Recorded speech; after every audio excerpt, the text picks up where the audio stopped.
जवळपास 27 सेल्सिअस या ज्या ठिकाणी 65 mm पेक्षा जास्त पाऊस पडलेला आहे. त्याच्यामध्ये काही ठिकाणी 200 mm पेक्षा जास्त पाऊस मागच्या 48 तासामध्ये झालेला आहे आणि त्याच्यामुळे बरेच ठिकाणी दरड प्रवण सुद्धा झालेला आहे. काही ठिकाणी रस्ते बंद झाले होते.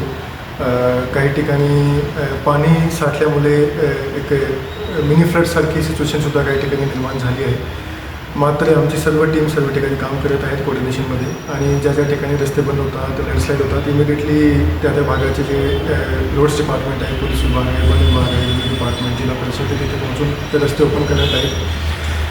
अनफॉर्च्युनेटली 2-3 घटना अशी घडलेली आहे ज्याच्यामध्ये काही लोकांची मृत्यू झालेली आहे. ते मावळ तालुक्यामध्ये एक पाटण गावामध्ये एक घरावर दगड प्रवण झाला होता आणि त्याच्यामध्ये 3 लोक अडकले आहेत आणि तिथे इंटेलिजन्सची टीम पण पोहोचलेली आहे. रेस्क्यूचं काम चालू आहे. एक हे सापडलेलं आहे. याच्याशिवाय खेड तालुक्यामध्ये एक 2 व्हीलर वाहून गेला होता, त्याचीही बॉडी सापडलेली आहे. याच्याशिवाय बरेचसे ठिकाणी बरेचसे लोक अडकलेले होते. तर त्या ठिकाणी आम्ही PMRDची टीम पाठवून, इंटेलिजन्सची टीम पाठवून सकाळी आम्ही INS शिवाजीची पण मदत घेतली होती लोणावळ्यामध्ये. वेगवेगळ्या ठिकाणी वेगवेगळे लोकांना टीम्स पाठवून सर्व लोकांना रेस्क्यू करण्यात आलेलं आहे.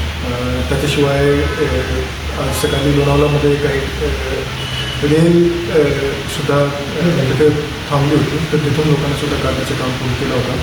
पाऊस सतत चालू असल्यामुळे कंटिन्युअसली कोऑर्डिनेशनमध्ये काम करण्याची आवश्यकता आहे आणि त्यादरम्यान बघता आज आम्ही पुण्यामध्ये सर्व शाळेची सुट्टी पण जाहीर केली होती. उद्या सुट्टी जाहीर करायची किंवा त्याचा संध्याकाळी अंदाज घेऊन निर्णय घेतला जातील.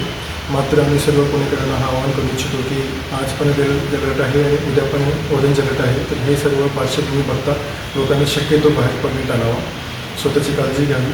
आम्ही कोऑर्डिनेशनमध्ये सर्व काम करत आहोत. ज्या ठिकाणी ज्या लोकांना ज्या नागरिकांना जे काही मदतची आवश्यकता आहे ते आम्ही उपलब्ध करून देत आहोत.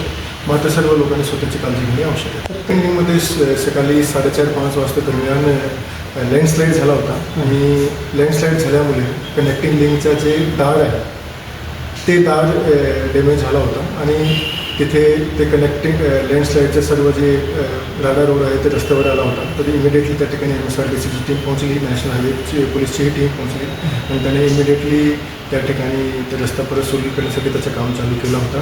दरम्यानच्या काळामध्ये आम्ही त्या भागात सुरुवातीला 2-3 तासासाठी रस्ता बंद केला होता, डायव्हर्ट केले होते. ऊस टोल नाका जे आहे तिथूनच आम्ही लोकांना परत पाठवला होता, जेणेकरून तिथे मोठी गर्दी होऊ नये, लाईन लागू नये. मात्र नंतर जे आपला लोणावळ्यापासून जाणारा जे एक्सप्रेसवे आहे तिथून आता दोन्ही बाजू चालू आहेत. थोडी वेळेमध्ये MSRDCद्वारे काम पूर्ण केलं जातील आणि त्याच्यानंतर जे कनेक्टिंग लिंक आहे पुणे ते मुंबईत जाणारा तो सुद्धा ओपन होईल.